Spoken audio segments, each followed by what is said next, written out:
No nii, tere sõbrad. Tavaliselt on nii, et kui kutsutakse, siis ikkagi tuleme kohale. Ja Maarja Magdalena, ma ei mäleta, mis selle noore härra nimi oli, kes saatis pika kirja, et atleedid, suured vägevad kulturistid, vähk ja tank, et tulge Maarja Magdalenasse. Aga ta mainis ära, et ega see saal nüüd, kui välijõusaal nüüd kõige selline luksuslikum ei ole. Vaatame üle, millega siis Maarja Magdalena välijõusaalis tegeleda saab, kuidas kohalikud karud trenni teevad.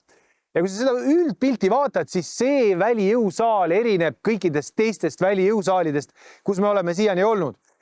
Aga me vaikselt pihta, et mingisugust sellist loogikat ärge oodake. Me näitame teile lihtsalt harjutused. Nüüd ma üritan ka rääkida võib-olla natukene seeriatest. Ja esimene asi on see sama pink, mis mulle silma hakkab. Näed, siin sa saad panna jala siia ülesse. Huvitav, et seda teist ei ole siin. Aga võtad ilusti nendest käsikutest kinni. Ja jalad ülesse ja tagasi alla. Ülesse ja tagasi alla. Sa saad ka sellist asja teha. Siin töötab kõhupõiklihas ilusti koos. Siis sa saad teha niimoodi. Külgedele. Jällegi põiklihas ette, paremale, vasakule ja nii see töö peaks käima. Et iseenesest väga hea pink, üsna mugav. Siin on need pandud need kummimatid alla. Natukene kõrge on ta. Aga ajab asja hästi ära, et kui me nüüd räägime kõhust veel, et kui siin hakkasime kõhtu-kõhutsentrumit põiklihast tegema, siis siin samamoodi. Päike paistab silma. Jalgade tõstmine. Külgedele ja selline asi näiteks. Miks mitte? Et see on ka üks selline kõhuharjutus, mida ma nagu alati soovitan. Selle miinuseks on nüüd see, et kangi läbimõõt on natukene liiga suur.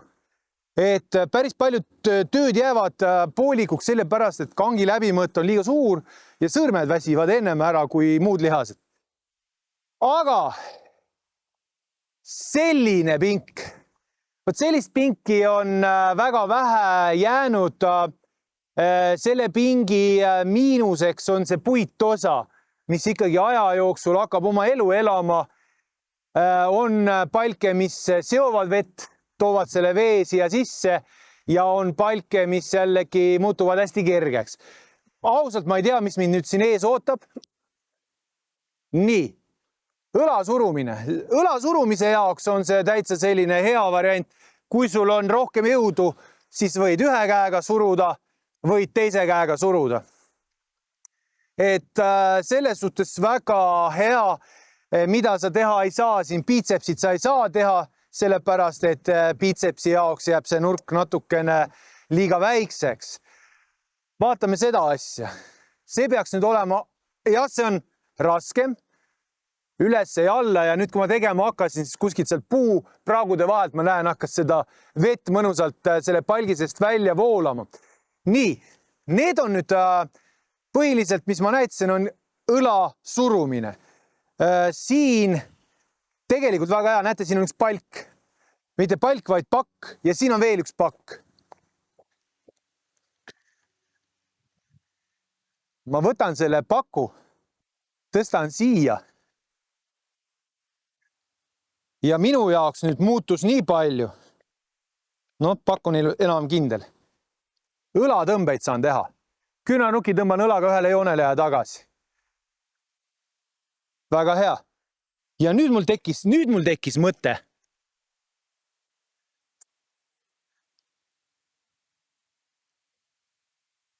Aga kusjuures töötab ilusti. Ma saan teha ka biitsepsid siin. Nii et tegelikult näete, mida ma siit praegu sellest asendist ei saa teha, on seljatõmbed. Selle jaoks oleks vaja veel kõrgemat pinki, aga iseenesest, kui ma selle pingi siia saaksin, see on nüüd kohalikele spordifanaatikutele, et kui te saate siia sellise pingi liigutatava, võiks olla kerge karkassiga, aga tugev, et kui sa saad siia kõrgemale, siis sa saad teha seljatõmbed, sa saad jõutõmbed sellega teha jõutõmbe osas ma natukene olen skeptiline, pigem see on natukene kergem, see on raskem, et jõutõmbe osa saaks võib-olla sellega teha. Aga sa saad juba teha seljatõmbed, lai lihas, sa saad jõutõmbed teha siis sellele seljasirutajale. Kükke ma ju üldse ei näidanud. Kükid näiteks niimoodi, sa lähed alla ja lähed üles. Alla ja üles. Jala baasharjutus, üks jalg ees, teine taga, väljaasted, alla ja üles. Väljaastete jaoks on see raskus võib-olla igale ühele ei sobi, on natukene liiga suur. Et kui sul on samas see pakk näiteks, mis ta on? Ta ikka mõned kilod on. Siis ma näitan sulle, mis sa see pakuga teha saad. Ülesse ja ühele õlale. Ülesse ja teisele õlale. Näiteks. Et siin sellega sa saad teha õlga päris hästi. Siis miks mitte hoiad seda alla ja ülesse. Samm alla, üles, teine jalg.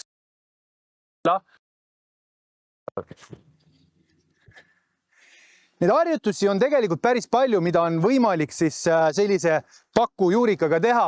Vaatame edasi. Vaatame edasi, seesama rööbaspuu. Üks pakk on sinna taha tõstetud. Nii. Siin on võrdlemisi mugav selline piisavalt sobiv laius alla ja üles. Alla ja üles. Triitseps. Loomulikult, kui sul on see triitsepsi osa, sa võid teinekord ka teha näiteks sellist asja. Lihtsalt kiigud. Aga selg töötab väga hästi. Et igasugused rippumised, igasugused kiikumised on alati teretulnud. Ja loomulikult.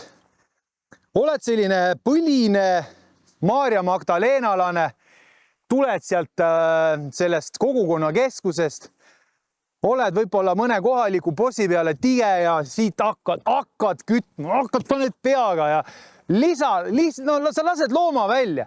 Vaata, sa ei ole selline mees, et sa lähed koju, elad välja ennast laise ja laste peale, röögid nende peale, lapselt võtad nutitelefoni raevukalt ära, kassile süüa ei anna. Milleks sellist vägivalda? Me ei ole vägivaldsed. Siin on sul olemas, saad anda agu ilusti, põlvega saad anda. Ütleme, mingi pikem mees, ja küll ta teab, mille eest ta sai. Ja siis, kui hea. Ja liigud edasi ja vaata, sul on siin olemas täitsa hea võimalus teha ka seljatõmbeid. Võtad kangi laialt, tõmbad kas rinnale või kuklale. Ja päris hästi võtab, päris hästi venitab, et midagi jällegi kritiseerida ei ole, ainult positiivne, et loomulikult sellise lõuatõmbekangi puhul sa pead ikkagi arvestama oma võimekusega, et kui sul ei ole sellist purakat sees, et sa siin saad nagu lõuga tõmmata, siis sa pead leidma alternatiivid. Ja nüüd, kes ma sulle targutan ja räägin alternatiividest, miks mitte üks selline alternatiiv on selline.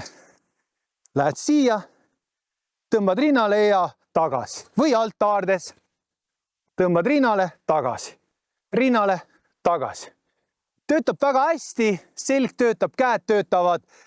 Kui sul on kerge, sa võid teha ka 100 kordust. Usu mind, kui sa teed 100 kordust, siis sa ikkagi tunned selja ja käte tööd päris hästi. Vaatame, siin on veel näiteks redel. Redeliga on variandid on näiteks, sa teed siin, lähen natuke kõrgemale, teed sellist kõhtu. Stad jalad ülesse ja tagasi. Stad ülesse ja tagasi. Näiteks sellist asja, siis on sul võimalus teha siin selliseid kätekõverduse laadsed. See kätekõverduse jaoks jäävad teised pulgad natukene segama, aga näiteks jalale. Tõused ülesse ja alla. Tõused ülesse ja alla. Ja teisele jalale ka.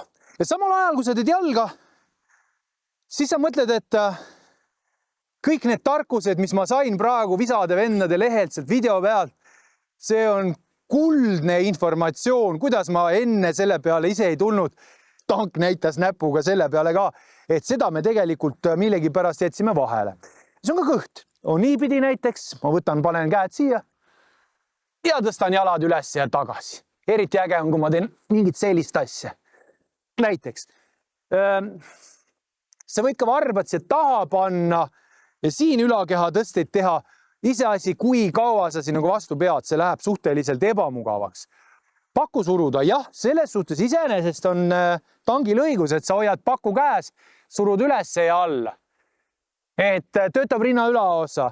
Et jällegi, näete, üks selline hea mõte, et jällegi see pakk ei ole võib-olla kõige mugavam, aga sa ei saa ka öelda, et sa ei saa mitte midagi teha. Et kui sul on endal tahet ja tahtmist ja viitsimist, siis meie pakume teile lihtsalt erinevaid võimalusi. Aga sellised võimalused on, ehk siis kõhulihas saad siin teha, saad seal rippes teha, jalgade tõstmist, on ju. Siis on sul siin võimalus seljatõmbeid teha niimoodi. Kui sa siia suudad ehitada kõrgema platvormi, siis sa saad teha ka jõutõmbeid, sa saad teha ka seljatõmbeid. Et selles suhtes ära seda pinki alahinda kindlasti, et praegu lihtsalt lisavarustuseks oleks vaja sellist pinki, mis oleks siin liigutatav võimalusel. Et samamoodi õlasurumist sa saad siin teha, sa saad kükke teha, väljaasteid teha. Et rinnalihase koha pealt, jah, võib olla tõesti kulaga. No jah. See läheb natukene keeruliseks, et ma mõtlesin, et siin lamades surumist teha, aga see läheb ohtlikuks. See osa siin, et kui sa pea oleks siin, siis ärme seda tee. Küll aga, no näiteks, kätekõverdused, vana aja kätekõverdus.